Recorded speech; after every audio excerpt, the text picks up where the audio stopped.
അപ്പൊ നമ്മുടെ ഇന്നത്തെ റെസിപ്പി സിമ്പിൾ ആയിട്ട് ചെയ്യാൻ പറ്റുന്ന ഒരു ബ്രൗണിയാണ് കേട്ടോ. ഇതിലേക്ക് ഒരു 200 ഗ്രാം അളവിൽ ഡാർക്ക് ചോക്ലേറ്റ് എടുത്തിട്ടുണ്ട്. ഓവൻ സേഫ് ആയിട്ടുള്ള ഒരു ബൗളിലേക്ക് മാറ്റി കൊടുത്തിട്ടുണ്ട്. കൂടി തന്നെ 100 ഗ്രാം അളവിൽ അൺസാൾട്ടഡ് ബട്ടറും കൂടി കൊടുക്കുന്നുണ്ട്. എന്നിട്ട് ഒന്നുകിൽ ഡബിൾ ബോയിൽ മെത്തേഡിലൊന്ന് മെൽറ്റ് ചെയ്തെടുക്കാം, അല്ലെങ്കിൽ ഓവനിൽ കൊടുത്തിട്ട് മെൽറ്റ് ചെയ്തിട്ട് നല്ലപോലെ മെൽറ്റ് ചെയ്തിട്ട് മാറ്റി വെക്കാം, ചൂടൊക്കെ മാറി കിട്ടണം. അപ്പൊ ഈ ഒരു ടൈമിൽ ഒരു ബൗളിലേക്ക് 3 മുട്ട എടുക്കുന്നുണ്ട്. കൂടെ തന്നെ 1.5 ടീസ്പൂൺ അളവിൽ വാനില എസൻസും കൂടെ ഒഴിച്ചു കൊടുക്കാം.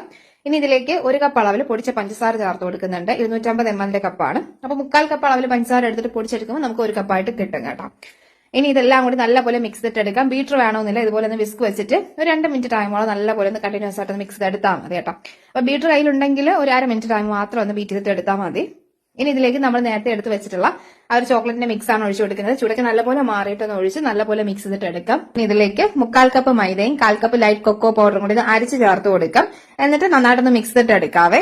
അപ്പൊ നമ്മൾ ഇതിലേക്ക് ബേക്കിംഗ് പൗഡറും ബേക്കിംഗ് സോഡയും എടുക്കുന്നില്ല കേട്ടോ. നല്ലപോലെ ഒന്ന് മിക്സ് ചെയ്തിട്ട് നമ്മുടെ ബാറ്റർ ഒന്ന് റെഡിയാക്കി എടുത്തിട്ടുണ്ട്. ഗ്രീസേറ്ററിലേക്ക് ഒഴിച്ചു കൊടുക്കാം. അപ്പൊ ഞാനിവിടെ 8 ഇഞ്ച് സ്ക്വയർ ട്രേ എടുത്തിട്ടുണ്ട്. നമ്മൾ ഓവനിലാണ് കേട്ടോ ചെയ്തെടുക്കുന്നത്. 10 മിനിറ്റ് 180 ഡിഗ്രിയിൽ പ്രീഹീറ്റ് ചെയ്ത ഓവനിലാണ് ചെയ്യുന്നത്. ഒരു 30-35 മിനിറ്റ് ടൈമിൽ നല്ലപോലെ ബേക്കായി കിട്ടും. കണ്ടില്ല, ടോപ്പിക്ക് നല്ലപോലെ ഒരു ഫ്ലേക്സ് ആയിട്ട് നമുക്ക് കിട്ടിയിട്ടുണ്ട്. അപ്പൊ എന്തായാലും ട്രൈ ചെയ്ത് നോക്കണേ. നല്ല സിമ്പിൾ റെസിപ്പിയാണ്, നല്ല ടേസ്റ്റ് ആണ് കേട്ടോ. ചൂട് മാറിയതിനു ശേഷം കട്ട് ചെയ്തെടുത്താൽ മതി. മറ്റേ റെസിപ്പി ആയിട്ട് കാണാം. താങ്ക്